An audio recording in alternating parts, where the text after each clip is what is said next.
Wabil khusus yang kami hormati di sini Bapak Tengku Usman Basyah.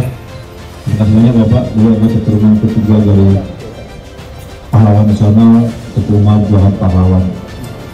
Dan kita ketahui bersama bahwa negara yang besar itu adalah negara yang bisa menghargai jasa para pahlawannya, dan itu harus kita wujudkan.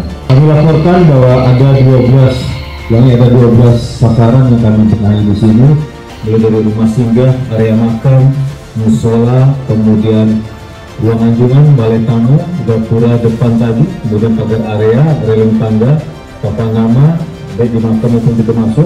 Beliau memerintahkan kami dan Ren beserta Dandi untuk membenahi ini.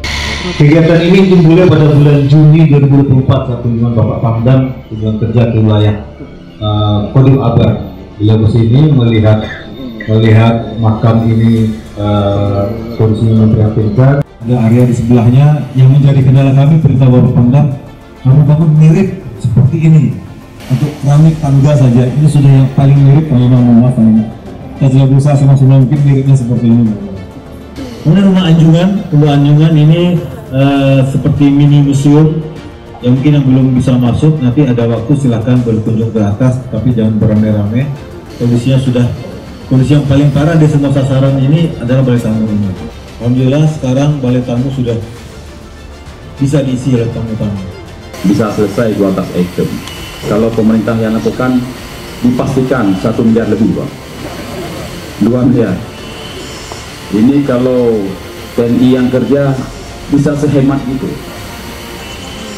Mungkin begini strategi Pak Prabowo ke depan, banyak melibatkan TNI, mungkin ini tujuannya.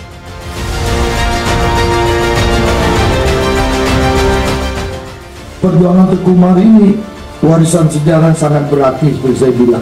Bukan hanya untuk masyarakat Aceh, tapi juga untuk seluruh bangsa Indonesia. Semangat kepahlawanannya, bagaimana beliau sering juga kita dengar konotasi sekarang itu tipu Aceh. Asalnya tipu Aceh itu beliau, itu taktik strategi Teguh Umar. Bagaimana beliau bergabung dengan penjajah sesudah dipercaya bisa menggunakan teknologi senjata, tahu cara mengatur jaga dan puput, maka beliau lari bawa senjata itu kembali. Itulah tipu Aceh, jangan dikonotasikan yang negatif. Nah, tipu Aceh sebenarnya adalah itu strategi perjuangan.